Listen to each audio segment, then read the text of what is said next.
तो आज हम कुछ दस्तावेजों पर नजर डाल रहे हैं जिनका शीर्षक है operation midnight hammer, B2 steels का प्रदर्शन। ये हाल के एक मिशन के बारे में है जिसमें कहा गया है कि B2 स्पिरिट स्टील बॉम्बर ने ईरान के परमाणु ठिकानों पर हमला किया और ये मिशन करीब 37 घंटे चला। चलिए इन स्रोतों को थोड़ा खोलकर समझते हैं। हाँ, ये स्रोत असल में एक ऐसे ऑपरेशन की कहानी बताते हैं जो B2 बॉम्बर की, आप कह सकते हैं, क्षमताओं का एक बड़ा प्रदर्शन था। खासकर जब हम लंबी दूरी और एकदम सटीक निशाने की बात करते हैं।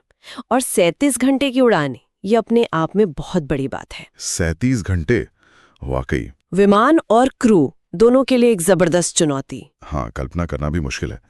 स्रोत ये भी बताते हैं कि ये विमान अमेरिका में अपने बेस से उड़ा और बिना कहीं रुके सीधे टारगेट तक पहुंचकर वापस आया। इस मिशन की सबसे ज्यादा चर्चा तो इसकी स्टील तकनीक को लेकर है। ये स्रोत इस बारे में क्या बताते हैं, कैसे ये रडार को चकमा देता है? हाँ, देखिए, स्रोत इसी बात पर जोर देते हैं कि B2 की जो स्टेल्थ क्षमता है वो इसके डिजाइन में ही है।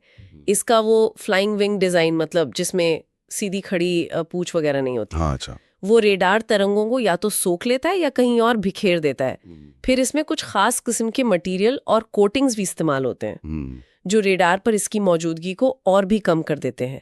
नतीजा ये होता है कि दुश्मन के एयर डिफेंस के लिए इसे पकड़ना बहुत मुश्किल हो जाता है, खासकर रात के अंधेरे में, है ना? बिल्कुल। तो ये सिर्फ रेडार से गायब होना नहीं है, बल्कि एक तरह से डिजाइन और मटेरियल का पूरा खेल है। हाँ, एक जटिल मिश्रण कह सकते हैं। लेकिन क्या स्रोत इस पर भी कुछ कहते हैं कि ये तकनीक आज भी कितनी कारगर है? मतलब दुनिया भर में एयर डिफेंस सिस्टम तो लगातार बेहतर हो रहे हैं। हाँ, ये एक बहुत दिलचस्प सवाल है। स्रोत इशारा करते हैं कि देखिए, ये डिजाइन दशकों पुराना है लेकिन फिर भी कारगर है। ये दिखाता है कि इसका जो मूल डिजाइन था वो कितना आगे की सोचकर बनाया गया था। हाँ, ये हो सकता है कि आज के जो बहुत एडवांस्ड रडार है वो शायद कुछ खास हालतों में इसे पकड़ लें, लेकिन ऑपरेशन मिडनाइट हैमर जैसे मिशन, जैसा कि स्रोतों में बताया गया है, वो दिखाते हैं कि ये अब भी ऐसे इलाकों में घुस सकता है जहां खतरा बहुत ज्यादा हो। तो मतलब सिर्फ तकनीकी नहीं, प्लानिंग भी उतनी जरूरी है। बिल्कुल, मिशन की प्लानिंग, रूट कैसे चुना गया, ये सब बातें भी उतनी ही अहम हैं। अच्छा, तकनीक की बात तो हुई, लेकिन वो मानवीय पहलू भी है। 37 घंटे एक छोटे से कॉकपिट में बंद रहना, लगातार चौकन्ना रहना, क्रू की चुनौतियां क्या थीं? स्रोत इस बारे में कुछ बताते हैं? हाँ, स्रोत इस पर काफी जोर देते हैं। ये सिर्फ शारीरिक सहन शक्ति की बात नहीं है, मानसिक मजबूती की भी परीक्षा है। सोचिए, इतनी लंबी उड़ान, थकान होती है, ध्यान बनाए रखना होता है और लगातार वो जटिल सिस्टम्स को चलाना पड़ता है। सही बात है। स्रोत बताते हैं कि इसके लिए पायलटों को बहुत कड़ी ट्रेनिंग दी जाती है। सिमुलेटर पर घंटों अभ्यास, थकान से कैसे निपटना है, ये सब सिखाया जाता है।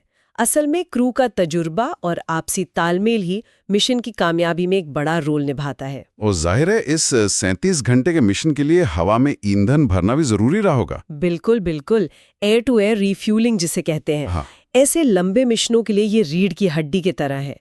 स्रोत बताते हैं कि इस मिशन में B2 को कई बार फ्यूल लेना पड़ा होगा और ये प्रक्रिया खासकर रात में या मौसम खराब हो तो बहुत ही सटीक और खतरनाक हो सकती है। अच्छा। हाँ, 2 बड़े विमान एक सीध में उड़ते हैं, फिर एक बूम के जरिए फ्यूल ट्रांसफर होता है।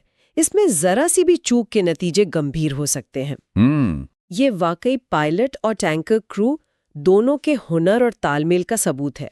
तो अगर हम इन स्रोतों से मिली सारी जानकारी को एक साथ देखें तो मुख्य बातें क्या निकलती हैं? एक तो हमने B2 की सटीकता और लंबी दूरी की क्षमता देखी, वो भी ऑपरेशन मिडनाइट हैमर के कथित संदर्भ में। हाँ। फिर हमने इसकी स्टिल्थ तकनीक को समझा, कैसे डिजाइन और मटेरियल काम करते हैं और ये आज भी क्यों प्रासंगिक है। सही। और साथ ही वो मानवीय पहलू, क्रू की जबरदस्त सहन शक्ति और हवा में ईंधन भरने जैसी जटिल प्रक्रियाओं का महत्व। बिल्कुल सही कहा आपने। ये मिशन दिखाता है कि आज की लड़ाई में तकनीक और इंसान की क्षमताएं कैसे एक दूसरे से गहराई से जुड़ी हुई हैं, कैसे सबसे एडवांस्ड मशीनें भी आखिर में कुशल और दृढ़ इंसानों पर ही निर्भर करती हैं। और ये हमें सोचने पर भी मजबूर करता है। क्या सोचने पर? यही कि जैसे जैसे ऑटोमेशन और आर्टिफिशियल इंटेलिजेंस युद्ध के मैदान में आ रहे हैं, भविष्य के मिशन कैसे होंगे? क्या ऐसे लंबे और मुश्किल ऑपरेशनों में इंसान की भूमिका कम हो जाएगी, या फिर हमेशा ऐसी स्थितियों में फैसले लेने और अचानक आई मुश्किलों का सामना करने के लिए इंसान की जरूरत बनी रहेगी? ये एक ऐसा सवाल है जिस पर वाकई सोचने की जरूरत है।